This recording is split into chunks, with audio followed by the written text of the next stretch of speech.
Alhamdulillah wassalatu wassalam ala rasulillah wa ala alihi wa sahbihi wa man tabi'ahum bi ihsanin ila yaumidin amma ba'id. Kita masih di hadis yang ke-38 dari Al-Arba'in An-Nawawiyah. Hadis tentang masalah wali. Di poin tentang fikih hadis di poin yang ke-14. Terdapat kutipan perkataan Al-Hafidh Ibn Rajab Al-Hambali rahimallahu ta'ala di kitabnya Jami' Ulum wal Hikam.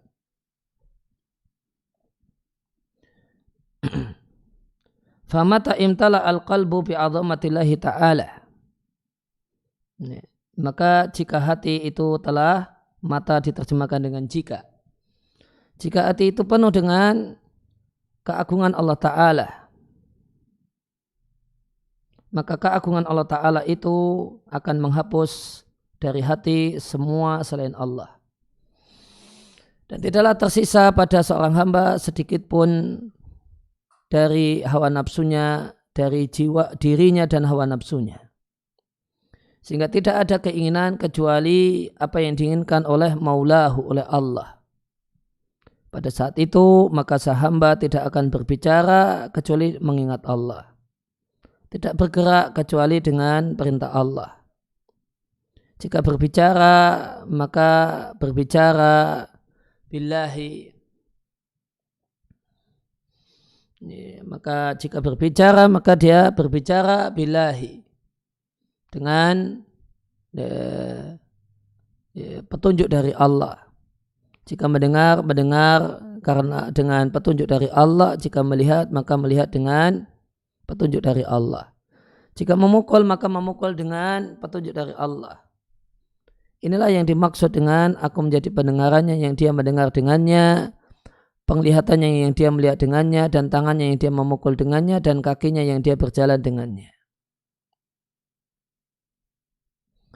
Waman asyara ila ghairi hada, dan siapa yang memaknai kalimat ini kuntu sam'ahu alladhi yasma'u bihi, dan seterusnya ila ghairi hada, selain makna yang disampaikan oleh Ibnu Rajab, yaitu artinya taufik.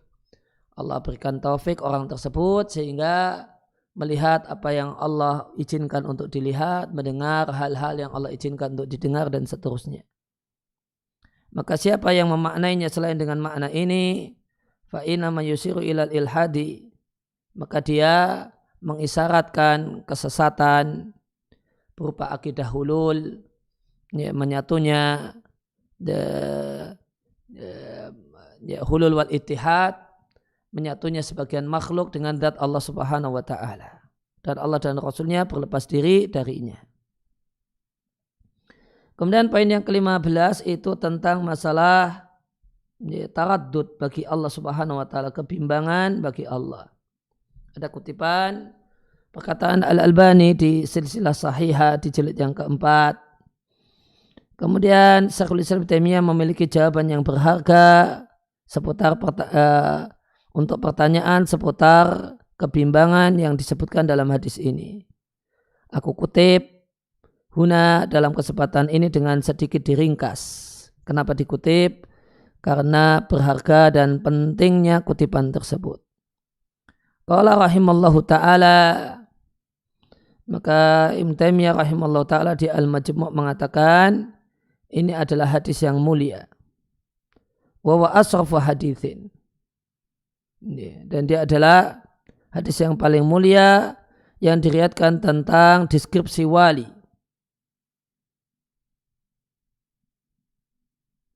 Waqad radda hadal kalama ta'ifatun, sejumlah orang menolak perkataan ini, yaitu Allah bimbang. Mereka mengatakan Allah tidak diberi sifat bitaraddud bimbang. Karena bimbang itu hanyalah karena yang memiliki kebimbangan adalah orang yang tidak mengetahui dampak sesuatu. Dan Allah mengetahui bil awaqib, dampak. Wa rubbama qala ba'duhum, dan boleh jadi ada yang mengatakan, dan ini takwil, innallaha yu'amilu mu'amalatal mutaraddid. Allah menyikapi orang yang beriman sebagaimana sikapnya orang yang bimbang. Ini takwil, penyelewengan makna.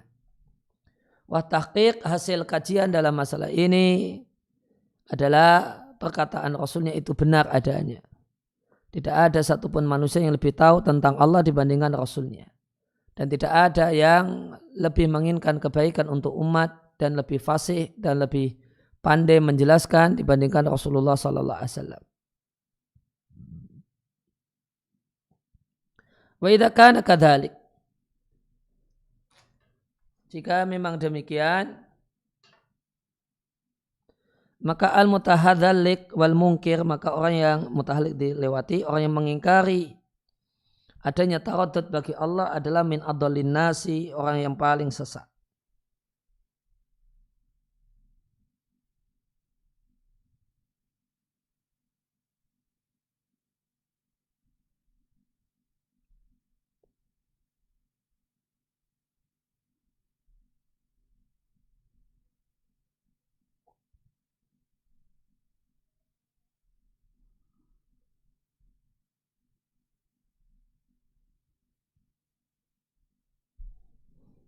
Yeah.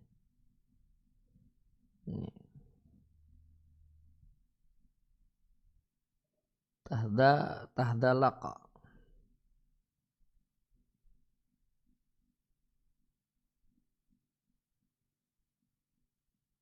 Mengklaim berilmu dan mahir.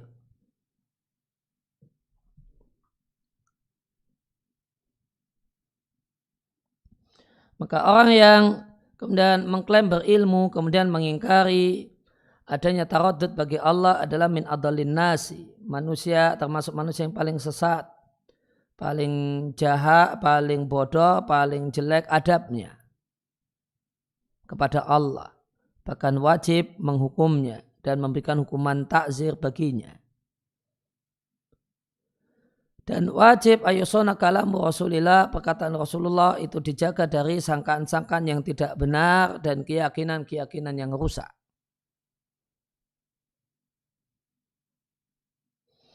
Walakinnal mutaraddid minna, akan tapi orang yang bimbang di antara kita, wa in kana taradduduhu fil amri,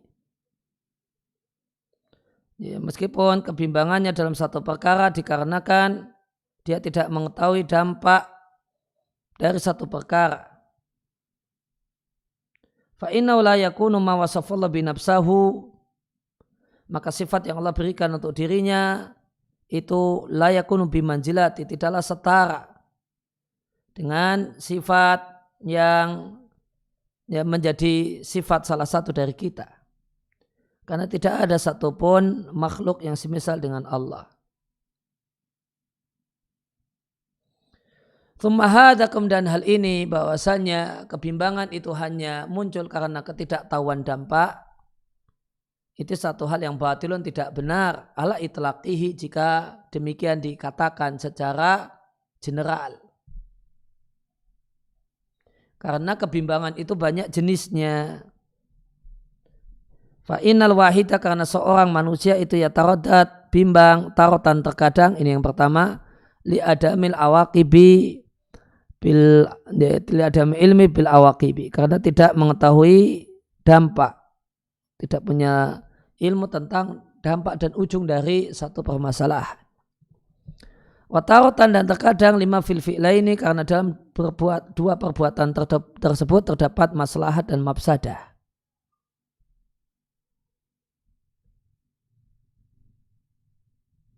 Maka dia ingin melakukan perbuatan itu karena di dalamnya terdapat maslahat, dan dia membencinya karena di dalamnya terdapat maslahat, terdapat mafsadah. La li jahli, bukan karena ketidaktahuannya. Bisya'il wahid,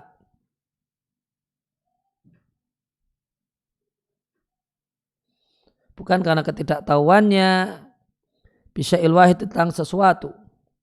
Alladzi yuhabbu min wajhin wa yukrahu min wajhin, yang disukai dari satu sisi dan tidak disukai dari sisi yang lain. Sebagaimana penyair yang mengatakan, asyaibu kariha,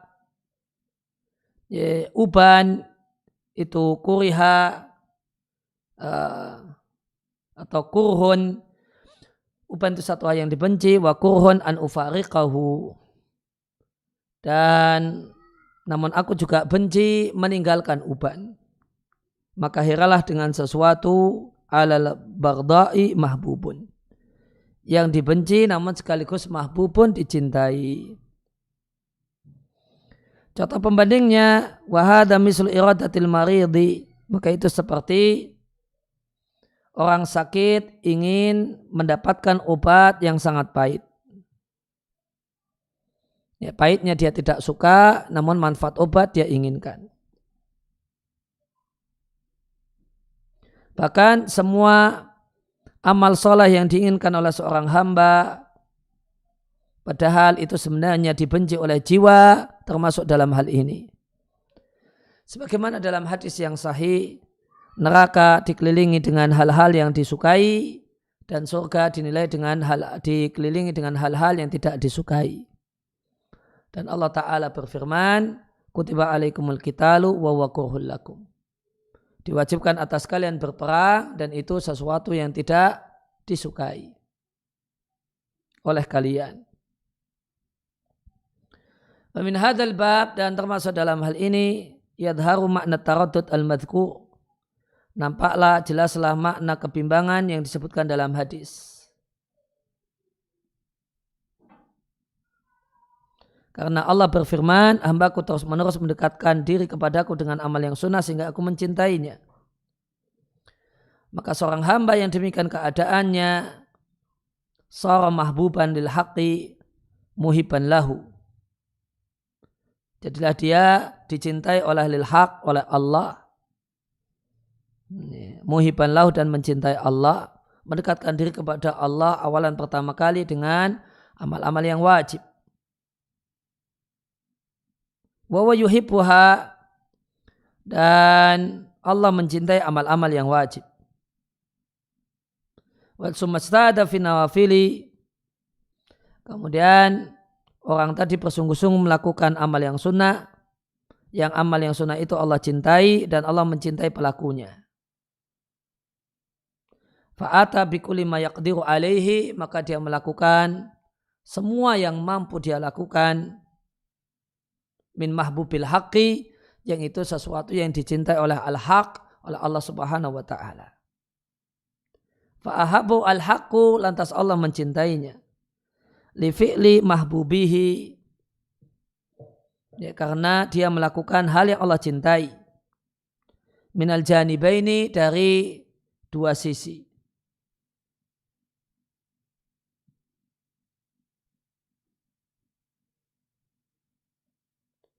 Biqasdil ittifaqil iradati, dengan maksud kesamaan keinginan.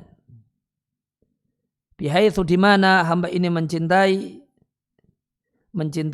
apa yang dicintai oleh orang yang dicintai, dan membenci apa yang tidak disukai oleh orang yang dicintai, dan tidak menyukai hal-hal yang tidak disukai oleh orang yang dicintai. Maka Allah tidak menyukai untuk menyakiti hambanya dan orang yang dia cintai. Falazima, maka konsekuensi dari hal ini,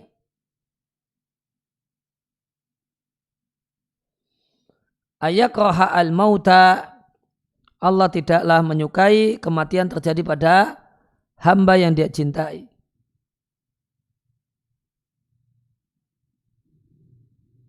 Liasdada min mahabbi mahbubihi, supaya bertambah cintanya pihak yang dicintai. Namun Allah Subhanahu wa ta'ala qad qadha bil mauti, telah memutuskan adanya kematian. Dan semua yang Allah putuskan, maka itu Allah kehendaki, wala budda minhu, dan itu tidak boleh tidak. Maka Allah menghendaki limautihi, matinya hamba ini, lima sabaqa biqada'uhu, karena takdir yang telah dahulu bahasanya setiap orang itu harus mati. Wa huwa, dan Allah ma'adhalika, meskipun demikian tidak ingin menyakiti hambanya. Itulah kesakitan atau tersakiti yang terjadi karena kematian. Sehingga jadilah kematian hamba ini diinginkan oleh Allah di satu sisi, namun dibenci oleh Allah dari sisi yang lain. Wa hadza haqiqatut taraddudi, dan inilah pengertian taraddud, kebimbangan. Menginginkan satu hal di satu sisi namun tidak menginginkan hal yang sama di sisi yang lainnya. Bahwa maka pengertian taraddud adalah ayakuna syai'ul wahidu, ada satu hal yang diinginkan min wajhin dari satu sisi dan tidak diinginkan dari sisi yang lain. Wa in kana la budda min tarajju ahadil janibain, meskipun tidak boleh tidak harus dimenangkan salah satu dari dua sisi ini. Sebagaimana dimenangkan diinginkannya kematian, namun tetap ma'awujud ada karohati masa'ati abdihi, ada rasa tidak suka menyakiti hambanya. Walaisa iradatu, dan tidaklah kehendak Allah untuk matinya orang yang beriman yang Allah cintai, dan Allah tidak ingin menyakitinya, sebagaimana kehendak Allah untuk matinya orang kafir yang Allah benci dan Allah ingin menyakitinya. Sekian kutipan. Wa qala fi makanin akhar, dan Al-Albani mengatakan di tempat yang lain di jilid yang ke-10, maka Allah Subhanahu menjelaskan kalau Allah bimbang. Karena bimbang itu adalah pertentangan dua keinginan.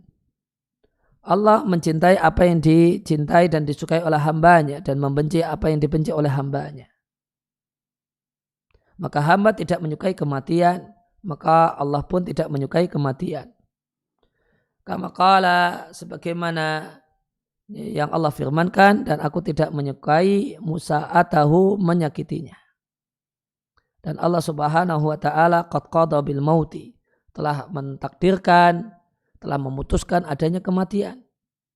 Maka Allah berkehendak agar manusia yang jatahnya mati itu mati. Fasamma dzalika, maka Allah namai hal ini kebimbangan. Tsumma bayyana, kemudian Allah jelaskan annahu la budda min wuqu'i dzalika, bahwasanya terjadinya hal tersebut, kematian adalah sebuah labuta, sebuah keniscayaan. Kemudian hadis yang ke-39 dari Ibnu Abbas radhiyallahu anhuma, Rasulullah sallallahu alaihi wasallam bersabda, "Sesungguhnya Allah memaafkan untuk umatku dosa yang terjadi karena tidak sengaja, lupa atau di bawah paksaan." Kata An-Nawawi, hadis ini derajatnya hasan, diriwayatkan oleh Ibnu Majah, Baihaqi dan selain keduanya. Verifikasi hadis di sini dikeluarkan oleh Ibnu Majah dan Baihaqi dalam Sunanul Kubra dan Al-Uqaili dalam Ad-Du'afa dari jalur Al-Walid ibn Muslim, dari Al-Auza'i, dari Atha, dari Ibnu Abbas, dari Nabi SAW. Sesungguhnya Allah menghilangkan dari umatku dosa karena kesalahan tidak sengaja, lupa atau di bawah pemaksaan.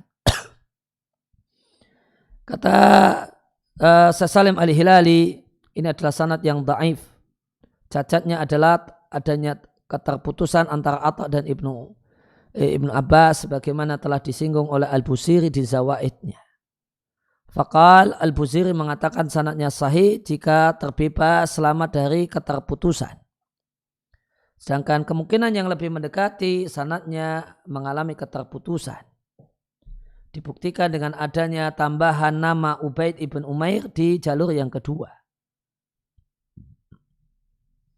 Walaisa bibaid, dan ini bukanlah satu hal yang mustahil, ayakuna saqtu, penghilangan dilakukan oleh Al-Walid bin Muslim karena dia adalah seorang mudallis. Qultu, kata Salim Al-Hilali, yang dimaksudkan adalah tadlis taswiyah, satu jenis tadlis. Sebagaimana disinggung oleh Baihaqi, Baihaqi mengatakan di sini diriwayatkan oleh Al-Walid bin Muslim dari Al-Auza'i, dan Walid tidaklah menyebutkan dan tidaklah disebutkan dalam sanadnya seorang perawi bernama Ubaid ibn Umair. Sedangkan jalur sanad yang ada padanya Ubaid ibn Umair dikeluarkan oleh Baihaqi, Darqutni, Ibnu Hazm, Al-Hakim dan Ibnu Hibban dari jalur Bishr ibn Bakar dan Ayub ibn Suwaid Keduanya mengatakan hadatsana Auza'i an Atha ibn Abi Rabah an Ubaid ibn Umair dari Ibnu Abbas dengan redaksi ini. Al-Hakim mengatakan sahih menurut kriteria Bukhari dan Muslim dan disetujui oleh Ad-Dahabi. Baihaqi mengatakan sanadnya dinilai jayyid oleh Bishr ibn Bakar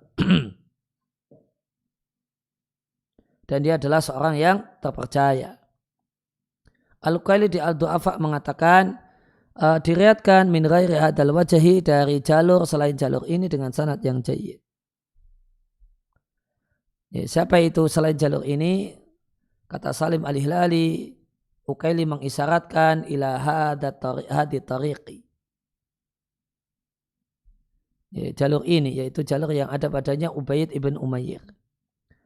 Li'annahu kana Al-Uqaili meriatkan hadis ini namun dari jalur yang pertama. Hadis ini juga dinilai hasan oleh Al-Hafidh Ibnu Hajar di At-Talhis Al-Khabir. Dinilai sahih oleh Syekh Ahmad Syakir di komentar beliau untuk Al-Ihkam fi Usulil Ahkam dan Al-Albani di Irwaul Ghalil.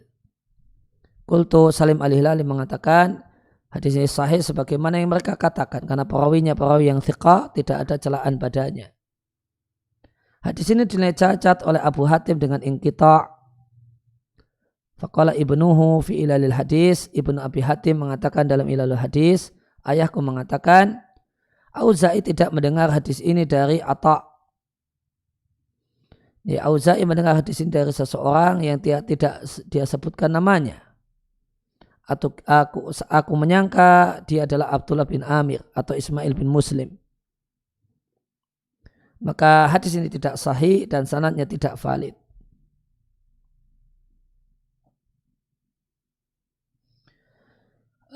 Salim Al-Hilali mengatakan tidak boleh menolak hadis perawi yang thiqah, terutama seperti Auza'i dengan semata-mata sangkaan. Padahal lam yu'rab tidaklah dikenal Auza'i melakukan tadlis. Oleh karena itu maka kita pertahankan hukum asal, yaitu sahihnya hadis rawi kredibel sampai jelas kalau terjadi inqita' keterputusan. La siyama lebih-lebih lagi anna warada terdapat dari jalur-jalur yang lain dari Ibnu Abbas. Dan hadis ini juga diriwayatkan dari sejumlah sahabat, di antaranya Abu Dzar, Ibnu Umar, Abu Bakrah, Abu Darda, Abu Hurairah, Imran ibn Husain, Thauban, sebagaimana bisa dilihat di Nasbur Raya dan At-Talkhis Al-Habir. Dan jalur-jalur ini tidak lepas dari pembicaraan, akan tapi sebagiannya menguatkan yang lainnya. Sebagaimana komentar As-Sakhawi dalam Maqasidul Hasanah. Wa majmu'u hati turuq, maka gabungan dari jalur-jalur ini nampaklah bahasanya hadis ini memiliki dasar atau landasan sebagai hadis yang kuat.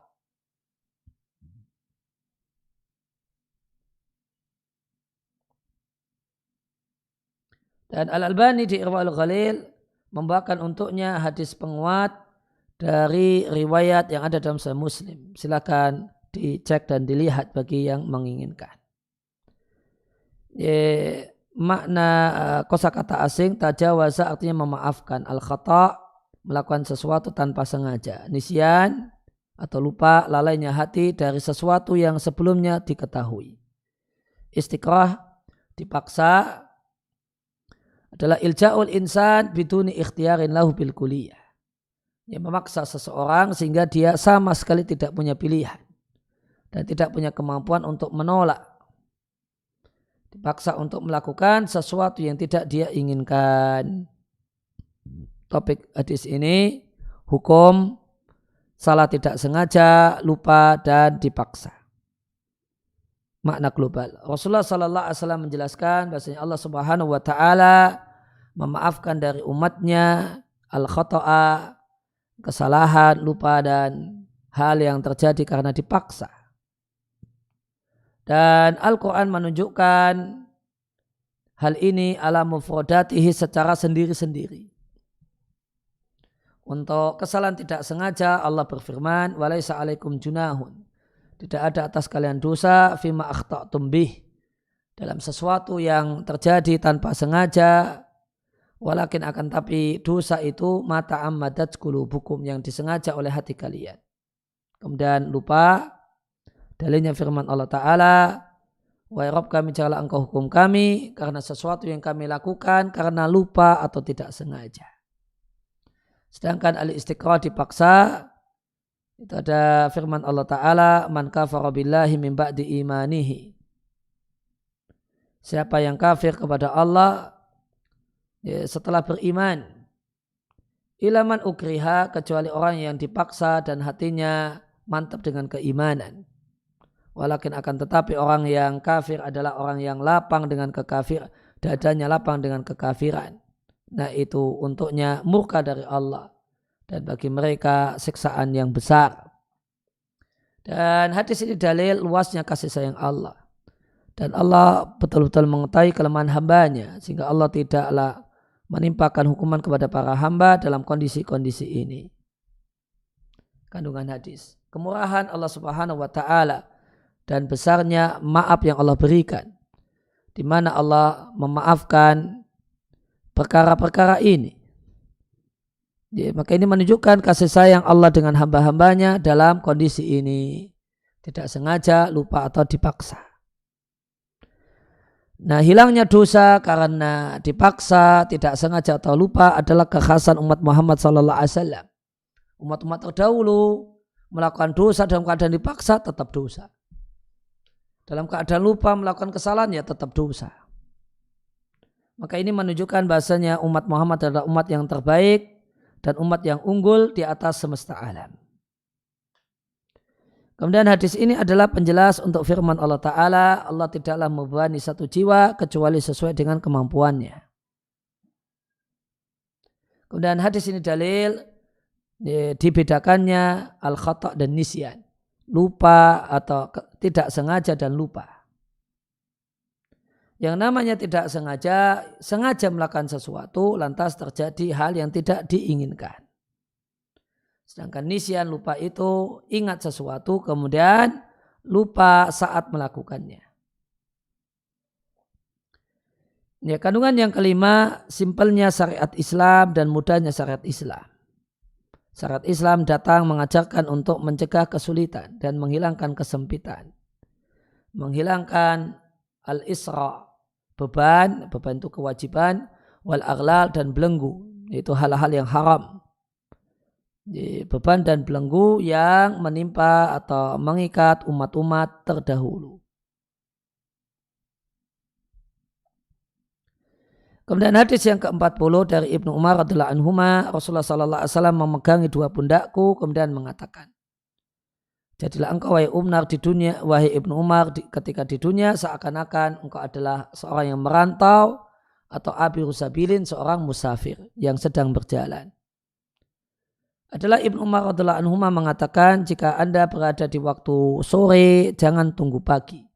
Jika Anda berada di waktu pagi maka jangan tunggu sore. Wa khudh min sihatika limaratika.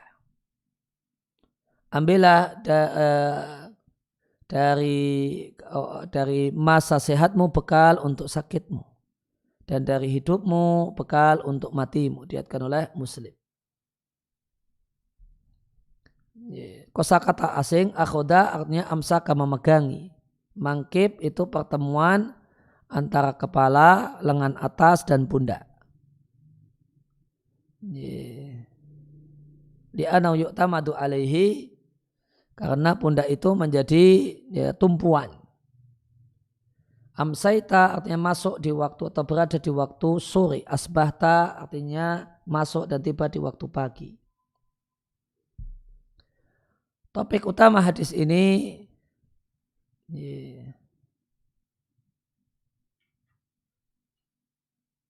pendeknya perkara di dunia.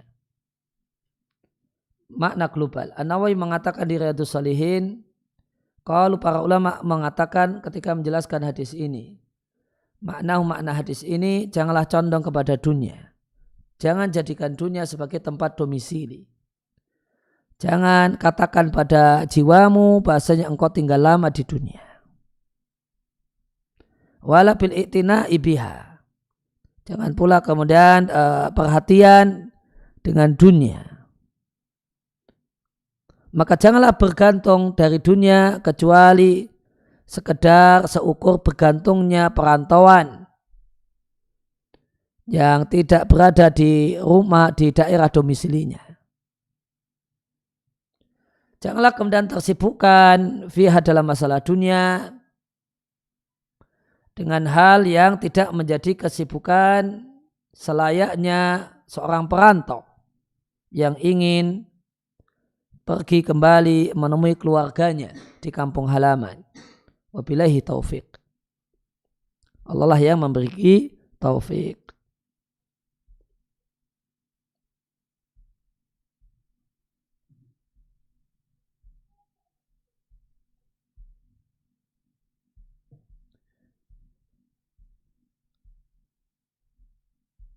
Ya, kandungan hadis. Nabi memegangi dua pundak Abdullah bin Umar.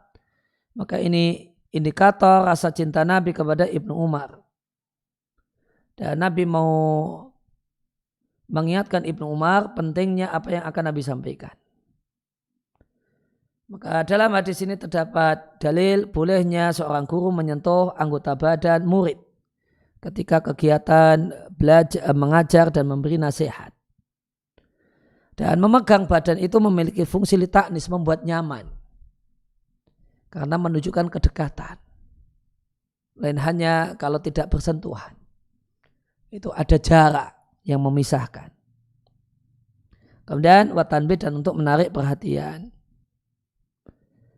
Pelajaran yang kedua, antusias Nabi untuk tersampaikannya kebaikan kepada umatnya. Ya, Nabi semangat untuk menyampaikan pesan-pesan kebaikan pada umatnya.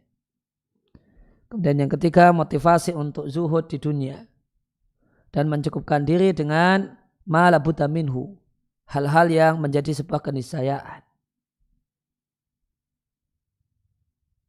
Wa man arada dzalika, dan siapa yang menginginkan hal itu, maka dia seperti seorang musafir yang tidak mengambil bekal kecuali makanan pokoknya. Dan seorang musafir itu berupaya untuk meringankan beban yang bisa mengganggu perjalanannya dan memotong perjalanannya untuk sampai kepada apa yang dituju. Kemudian orang yang beriman ketika dunia itu adalah seorang yang merantau. Karena mautin, kampung halaman orang yang beriman adalah surga. Karena kampung halaman pertama orang yang beriman adalah surga.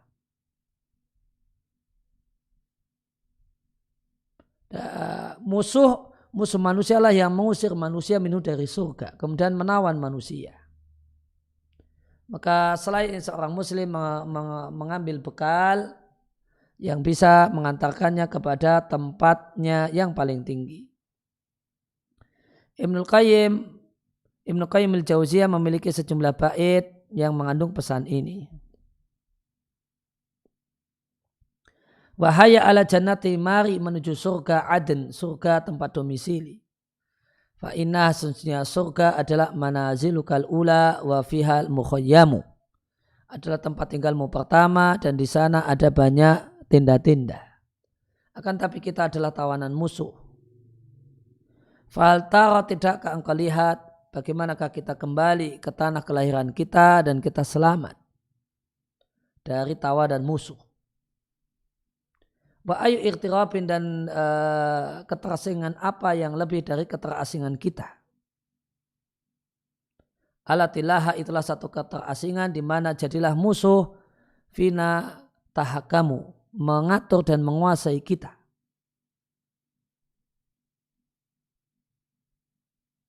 Waqad za'amu, mereka mengatakan bahasanya orang yang merantau jika dia jauh wasyattat bi autanuhu, dan jauh kampung halamannya, laisa yan'amu, maka dia tidak merasa nikmat. Wa min ajli dha, oleh karena itu seorang hamba tidaklah merasakan nikmat sesaat pun dari umurnya kecuali setelah dia yata'allamu, merasakan derita.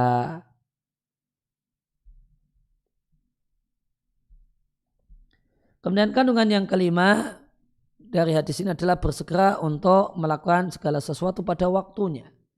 Yang perlu diwaktukan di pagi hari dilakukan di pagi hari. Yang perlu diwaktukan di sore hari dilakukan di sore hari. Kemudian motivasi untuk memanfaatkan kesempatan untuk menambah ketaatan dan tidak berlambat-lambat dalam ketaatan. Badan sehat dan hidup atau kesempatan hidup adalah kesempatan dan hidup adalah kesempatan bagi orang yang beriman. Dua hal ini wajib dimanfaatkan dengan amal-amal kebaikan. Maka tidak sepatutnya orang yang beriman ceroboh ketika mendapatkan nikmat sehat dan hidup dengan menggunakan nikmat ini dalam hal yang tidak memberikan manfaat bagi akhiratnya. Kemudian hadis ini memberikan parameter interaksi seorang mukmin dengan dunia. Ya, kalau tidak seperti orang asing, maka seperti musafir.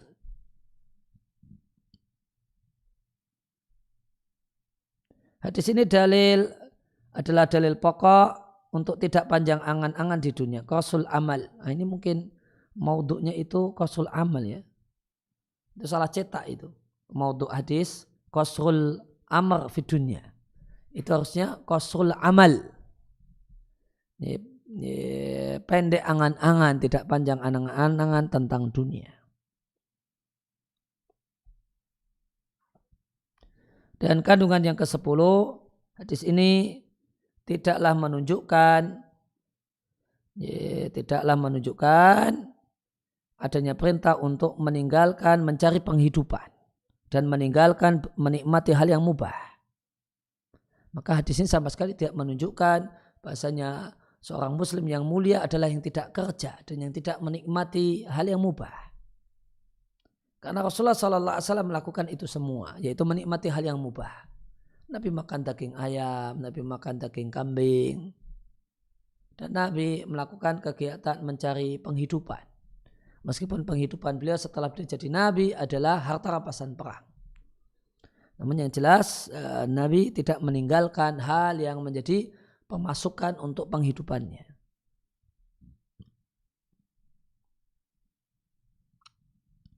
Kemudian yang ke-11, nasihat terkadang ahyanan terkadang diberikan tanpa ada permintaan dan pertanyaan dan permintaan sebagaimana dilakukan oleh Rasulullah SAW kepada Ibnu Umar. Kemudian yang ke-12, konsekuensi kalau seorang itu terasing, konsekuensi keterasingan bagi orang yang terasing di satu tempat adalah sebagai berikut.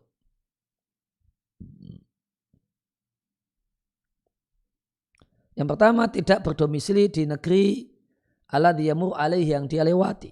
Demikian juga orang yang beriman tidaklah menjadikan dunia sebagai tempat domisili. Kemudian ridha dengan kesenangan yang sedikit. Dan demikian keadaan orang yang beriman dan bertakwa dengan kesenangan dunia. Dan ridha dengan yang sedikit. Artinya hatinya penuh dengan qanaah. Kemudian seorang perantau itu tidak akan menyaingi penduduk setempat dalam masalah dunianya, bangunan rumahnya, hartanya, dan keadaannya. Karena yang dia pikirkan, karena pikirannya itu tergantung dengan ma'amamahu min tariqin, jalan yang ada di depannya. Demikianlah orang yang beriman tidaklah bersaing dengan manusia dalam masalah dunia. Karena yang dia pikirkan, karena pikirannya itu tergantung dengan akhirat dan mempersiapkan diri dengan apa yang ada di hadapannya. Yang ketiga, yang namanya orang yang seorang perantau itu bersiap-siap untuk safar fi ayyi lahdatin, di kesempatan apapun dan di waktu kapanpun. Dan demikianlah orang yang beriman sudah bersiap-siap untuk berjumpa dengan Rabb-nya kapan saja Allah menghendakinya. Kemudian yang namanya seorang perantau itu tidaklah sedih karena hilangnya sedikit dari dunia manusia. Sedikit dari dunia di tempat itu. Li'anna la ta'nihi, karena dunia itu tidaklah menjadi urusannya. Wala tunihi, dan tidaklah bisa mencukupinya. Demikianlah orang yang beriman tidak sedih karena hilangnya sedikit dari perkara dunia. haznan kesedihan yang membuatnya terputus dari amal dan akhiratnya. Kemudian yang namanya orang yang dalam di rantauan tidaklah tenang dan tidaklah nyaman sampai berakhir statusnya sebagai seorang perantau dengan kembali ke kampung halamannya dan mewujudkan apa yang dia inginkan. Maka demikianlah orang yang beriman tidaklah nyaman dan tenang sampai dia hatta yusilahullahu, sampai Allah itu mengantarkannya dengan karunia-Nya menuju tempat kemuliaannya, tempat pemuliaannya itu surga. Kemudian orang yang berada di tanah rantauan, dia menjadikan keberadaannya di negeri tersebut sebagai alat bantu untuk menyelesaikan safarnya. Dia mencari bekal di tempat singgah tersebut berupa air, makanan, dan istirahat untuk melanjutkan perjalanan. Demikianlah orang yang beriman. Ya, maka orang yang beriman ketika di dunia, Nabi perintahkan supaya bersikap sebagaimana seorang perantau.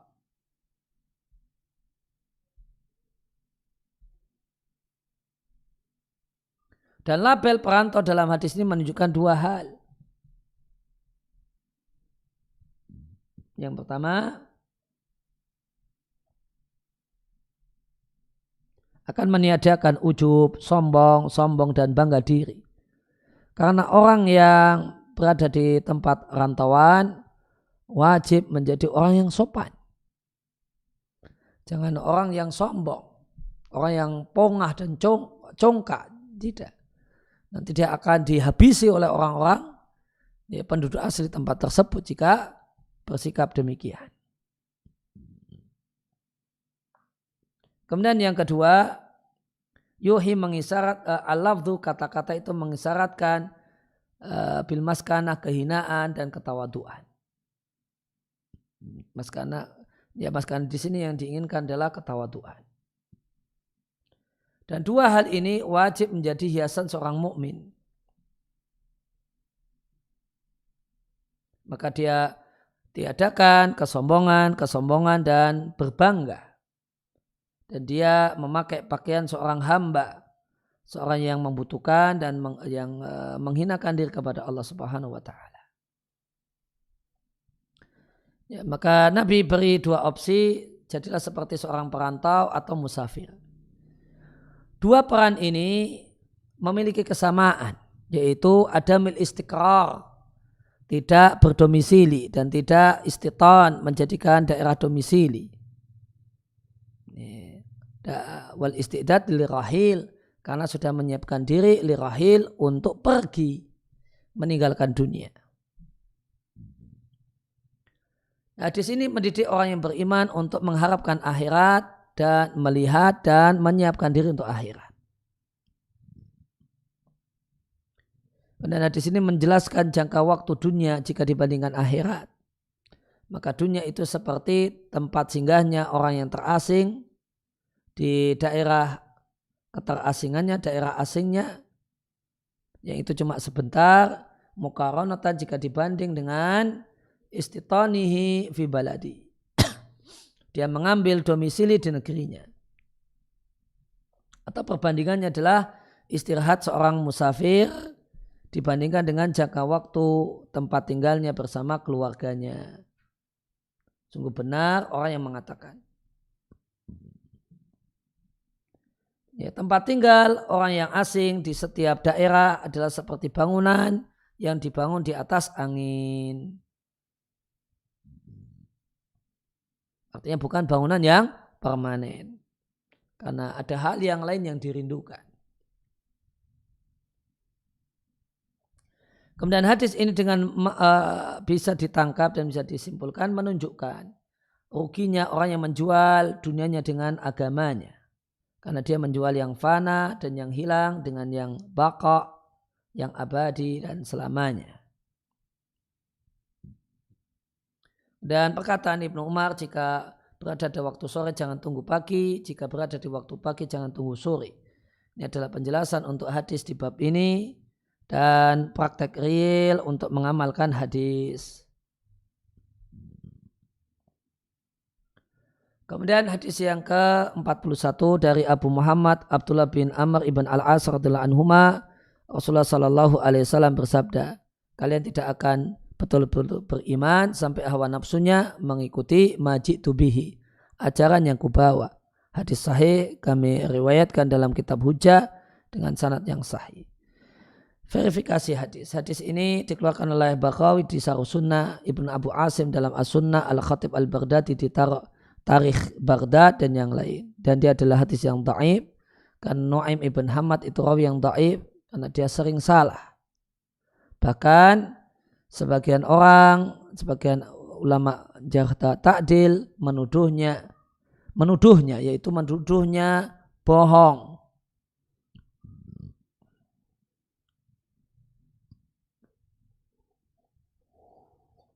Ya, menuduhnya berbohong.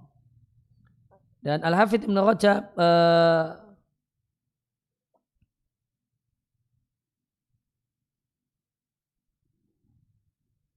menyebutkan ilalan katsiratan, cacat yang sangat banyak di kitab beliau Jami' Ulum wal Hikam untuk hadis ini. Kemudian beliau berkesimpulan penilaian sahih untuk hadis ini jauh sekali min wujud karena sejumlah alasan kemudian beliau sebutkan. Hadis ini juga dinilai dhaif oleh Al-Albani rahimallahu taala di Dhilalul Jannah fi Takhid Sunnah. Dan di sana beliau menyetujui perkataan Al-Hafidz Ibnu Rajab rahimallahu taala. Sahabat yang meriwayatkan hadis ini adalah Abdullah bin Amr ibn Al-As, orang Quraisy Syahmi, berhijrah dia dengan ayahnya sebelum Fathul Mekah. Dan Abdullah bin Amr ini masuk Islam lebih dulu daripada ayahnya. Dan Abdullah bin Amr ibn Al-As ini seorang yang rajin sekali dalam ibadah.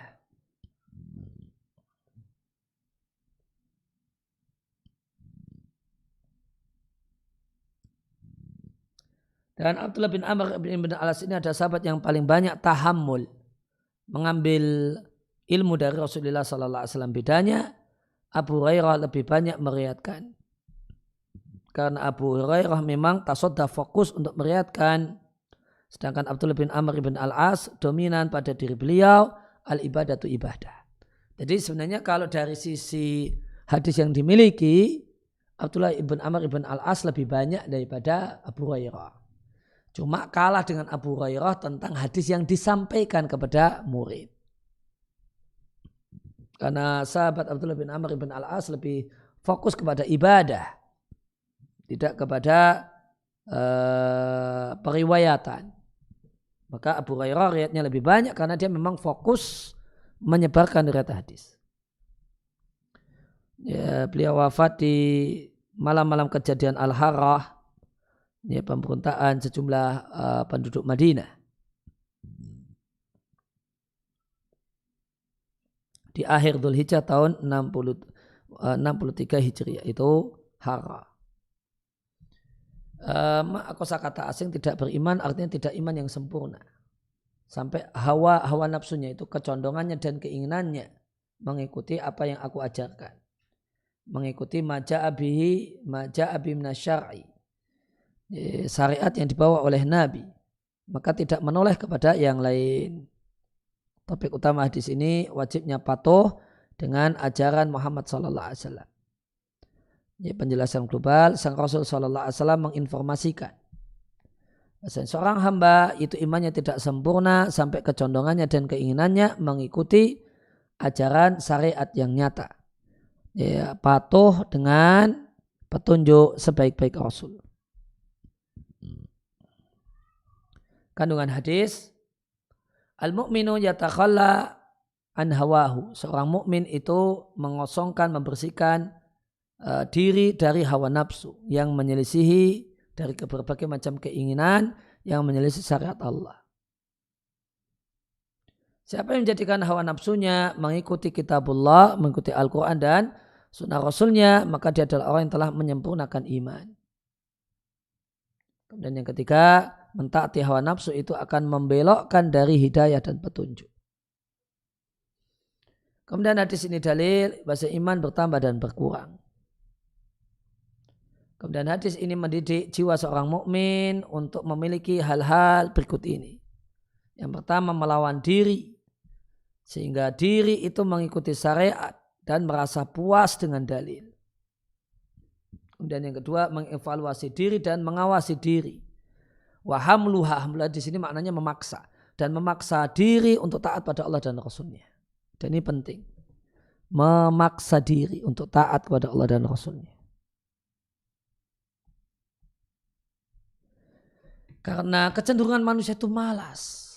Ya, anak sekarang apa-apa mager, malas gerak, ingin menjadi generasi rebahan gitu.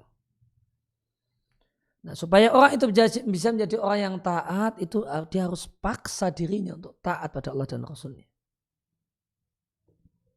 Kemudian pasrah kepada ketentuan Allah dan Rasulnya, baik sesuai dengan hawa nafsunya ataukah menyelisih hawa nafsunya. Mencintai perintah Allah dan menghormati hal yang Allah haramkan. Kemudian meminta dalil, jika sahih maka akan diamalkan. Walau kanat nafsuhu, meskipun jiwanya boleh jadi menentangnya dan hawa nafsunya itu menolaknya, maka tetap jika itu memang dalilnya sahih, maka paksa diri untuk menerima dan mengamalkannya.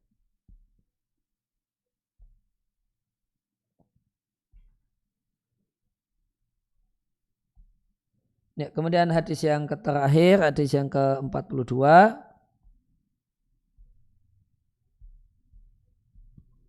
Hadis tentang harapan dari Anas bin Malik radhiyallahu anhu. Aku mendengar Rasulullah sallallahu alaihi wasallam bersabda, Allah berfirman, wahai manusia keturunan Adam, tidaklah engkau berdoa padaku, berharap padaku, maka akan aku ampuni dirimu, ala makana minka, ya, apapun kondisi dirimu, dan aku tidak peduli. Wahai keturunan Adam, seandainya dosa-dosamu itu sampai ke ananas sama, anan di sini.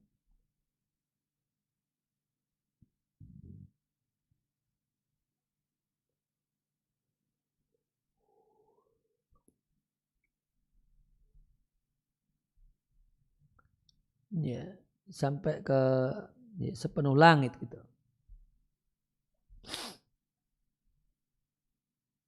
Kemudian kau meminta ampun kepadaku, maka aku akan mengampunimu dan aku tidak peduli. Wahai keturunan Adam, seandainya engkau datang kepadaku dengan sepenuh bumi berupa dosa dan kesalahan, dan engkau menemuiku dalam keadaan engkau tidak menyekutukan aku dengan sesuatu apapun, niscaya aku akan datang kepadamu dengan ampunan sepenuh bumi. Diriwayatkan At-Tirmidzi mengatakan hadis hasan sahih. Verifikasi hadis ini dikeluarkan oleh At-Tirmidzi dari jalur Katsir ibn Fa'id. Akhbarana Sa'id ibn Ubaid qala sami'tu, aku mendengar Bakar ibn Abdullah al-Muzani mengatakan, Anas bin Malik menceritakan, aku mendengar Rasulullah sallallahu alaihi wasallam bersabda. Tirmidzi mengatakan hasan gharib, kami tidak mengetahui hadis ini kecuali dari jalur ini. Kata Salim al-Hilali sanadnya dhaif karena Katsir ibn Fa'id itu hanya makbul, bisa diterima ketika menjadi penguat. Hadis ini memiliki hadis pendukung dari jalur Abu Dzar yang dikeluarkan oleh Ahmad Ad-Darimi dari jalur Ghailan an Syar ibn Haushab dari Amr ibn Ma'di Yagrib darinya. Namun versi ini diselisih oleh Abdul Hamid ibn Bahram. Kalau versinya hadasana Syahar, kalau hadasan Ibnu Ghanam, bahasanya Abu Bakar, Abu Dzar bercerita kepadanya. Dikeluarkan oleh Ahmad. Namun Syahar ini juga mengandungkan dhaifan, kelemahan dari sisi hafalannya. Ringkasnya, sanad pertama itu lebih kuat. Karena Ghailan itu lebih terpercaya dibandingkan Ibn Bahram. Dan karena Ghailan itu memiliki mutabi.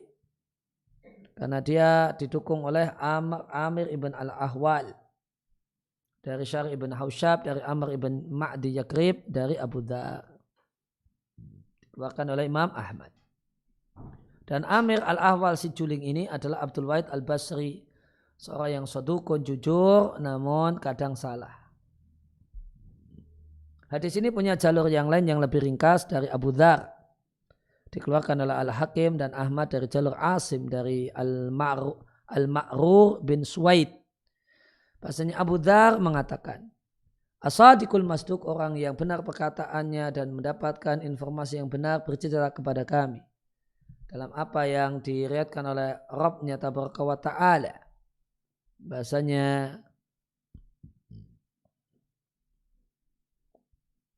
Allah berfirman, amal kebajikan akan dibalas minimal 10 kali lipatnya atau lebih.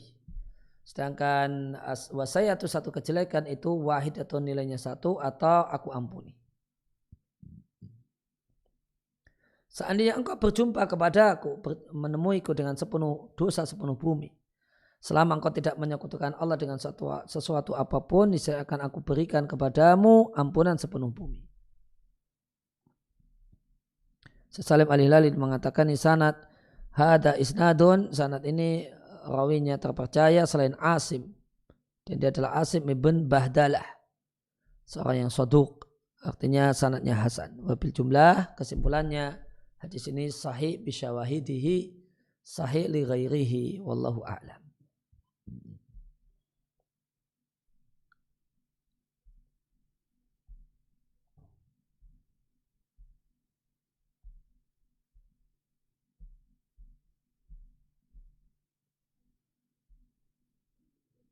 Ya, inaka madda'utani wa rajautani ghafartu laka. Artinya jika engkau berdoa kepadaku, berharap kepadaku, aku akan mengampunimu. Da'autani artinya sa'altani, engkau meminta kepadaku agar aku mengampunimu. Rajautani, engkau berharap ampunanku dan engkau tidak putus asa. Ghafartu laka. Artinya aku tutupi dosamu. Wa tajawaztu anka, dan aku maafkan dirimu. Ala makana minka, apapun perbuatanmu, ai ala makana minka min ma'asin, apapun maksiat yang kau lakukan. Maka hadis ini semakna dengan sama dengan pesan yang terkandung dalam firman Allah Ta'ala. Katakanlah wahai hamba-hambaku yang melampaui batas dengan dirinya sendiri, yaitu banyak dan gemar berdosa. Jangan putus asa dari kasih sayang Allah. Sesungguhnya Allah mengampuni semua dosa. Allah Maha Pengampun lagi Maha Penyayang. La ubali, aku tidak peduli. Artinya itu tidaklah membahayakanku dan tidaklah mengurangi kerajaanku sedikit pun. Seandainya dosa-dosamu sepenuh langit. Artinya lau balagat khotoyaka, andai dosa-dosamu itu karena demikian banyaknya sampai ke mendung atau bagian yang nampak di langit, yaitu biru. Dan kau minta ampun kepadaku, niscaya akan aku ampuni. Engkau meminta maghfirah, ampunan dengan penuh ketulusan dan keikhlasan dan merasa dibutuhkan oleh Allah, maka Allah akan mengampunimu, akan mengampuni dirimu. Seandainya engkau datang kepadaku dengan dosa sepenuh bumi, artinya jika engkau datang kepadaku dengan sepenuh bumi, isinya semuanya dosa, namun tidak ada di sana kesyirikan, maka Allah akan mengampuninya. Topik utama hadis ini motivasi untuk bertobat dan tidak putus asa dengan kasih sayang Allah, dan tentang keutamaan tauhid. Bahasanya tauhid, tidak syirik, itu sebab keselamatan. Penjelasan global hadis ini.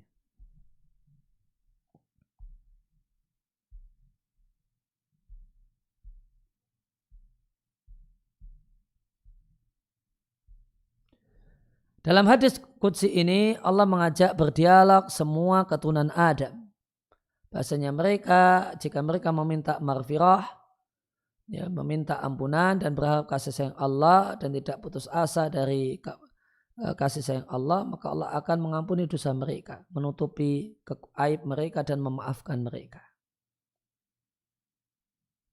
Kemudian seandainya dosa seseorang itu memenuhi sampai sisi langit yang terlihat dan sepenuh bumi, akan tapi dia berjumpa Allah dalam keadaan tidak menyekutukan Allah dengan sesuatu apapun, maka Allah niscaya akan mengampuninya dan memaafkannya.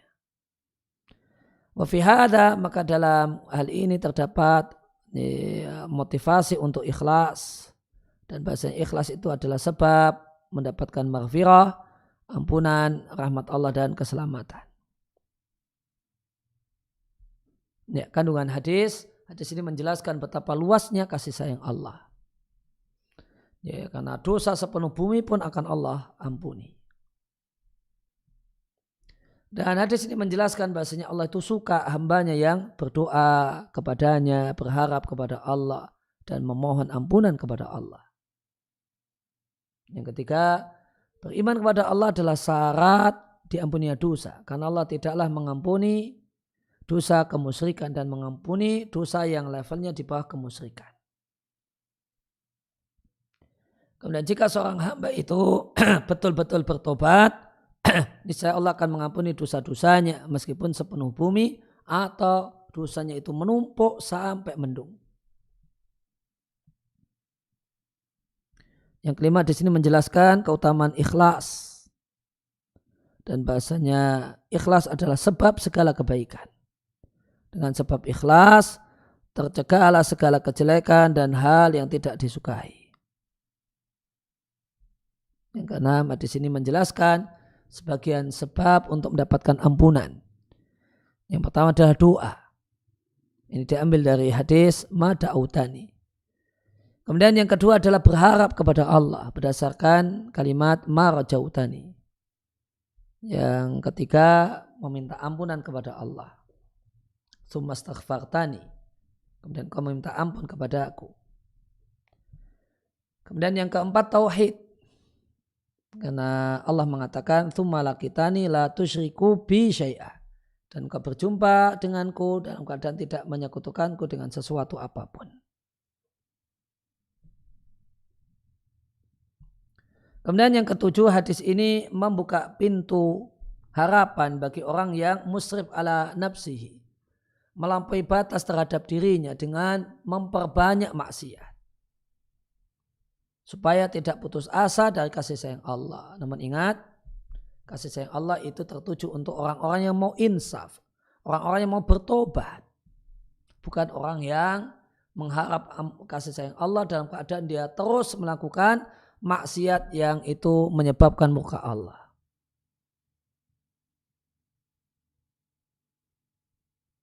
Kemudian yang kedelapan, Islam itu memperbaiki orang yang keliru dan menterapi pendosa dan membuka pintu taubat. Yang kesembilan, sepatutnya seorang hamba bergantung kepada Allah dalam semua keadaannya dan semua waktunya. Karena hamba itu membutuhkan Allah, maulah membutuhkan Allah, ya, tidak bisa tidak membutuhkan Allah meskipun hanya tarfata ainin sekejap mata. Atau jangka waktu yang kurang dari sekejap mata. Artinya setiap saat, setiap detik, atau per setengah detik, atau yang lebih kecil lagi, manusia membutuhkan Allah Subhanahu wa Ta'ala.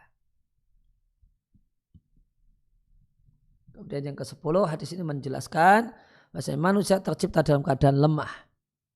Dan bahwasanya manusia itu khata'un, banyak salah. Akan tetapi pintu kasih sayang Allah itu terbuka, masya Allah. Kemudian yang ke-11, hadis yang terakhir ya. Hadis ini mendidik jiwa seorang muslim agar memiliki sejumlah akhlak mulia sebagai berikut. Yang pertama, janibul haya'i, punya rasa malu kepada Allah. Karena Allah Subhanahu wa Ta'ala menyeru para penggemar dosa dan orang yang melakukan kesalahan, mari menuju kasih sayangku. Kasih sayang meliputi segala sesuatu, meliputi semua yang hidup. Wa hum ma'adalika, namun anehnya mereka meskipun sudah dipanggil-panggil, mereka tetap saja memilih untuk berbuat dosa, wa yukhti'un, dan kesalahan. Padahal Allah Subhanahu wa Ta'ala tidak pernah menggembok, mengunci rapat pintunya di hadapan hamba-hambanya. Dan Allah tidak pernah menolak mereka jika mereka datang dalam keadaan menyesal, datang fi rihabihi,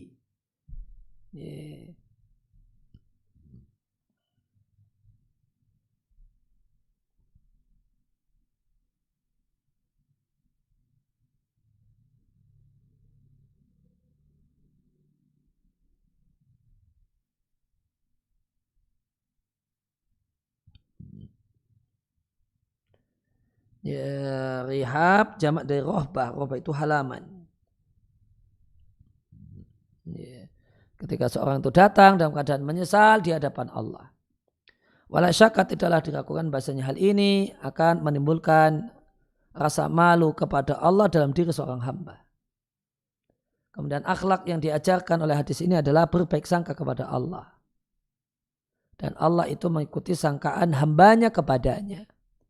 Jika kita yakin bahasanya Allah itu mengampuni, memaafkan, maka niscaya Allah akan mengampuni dan memaafkannya. Dan kita yakin jika Allah akan mengabulkan doa-doa kita, maka Allah akan kabulkan doa-doa kita. Kemudian memperkuat aspek roja, harapan kepada Allah. Sehingga tidak putus asa dari kasih sayang Allah. Dan tidak pernah putus asa dari kebaikan Allah. Fihris daftar isi. Fihrisil mawdu'at. Daftar isi gitu. Ya, nanti telah selesai. Meskipun di bagian hadis-hadis yang bagian akhir dari arba'in kita lebih cenderung hanya dibaca dan sedikit sekali dikomentari, insyaallah. Namun insyaallah manfaat, ya. Insyaallah dengan sekedar membaca pun sudah sangat manfaat. Membaca hadisnya dan membaca penjelasannya, ya, satu hal yang manfaat bagi hati, manfaat bagi akal, manfaat bagi iman dan takwa kita, insyaallah ta'ala. Ya, demikian akhir kajian kita, kajian sore 20 hari Ramadan di tahun 1442. Kita telah tuntaskan membaca mengkaji hadis-hadis Arba'in Nawawiyah yang jumlahnya 42 atau 43 hadis dengan mengacu pada penjelasan dari kitab Al-Afnan An-Nadiyah karya Salim Ibn Aid Al-Hilali hafizallahu ta'ala wa wafaqahu li kulli khairin.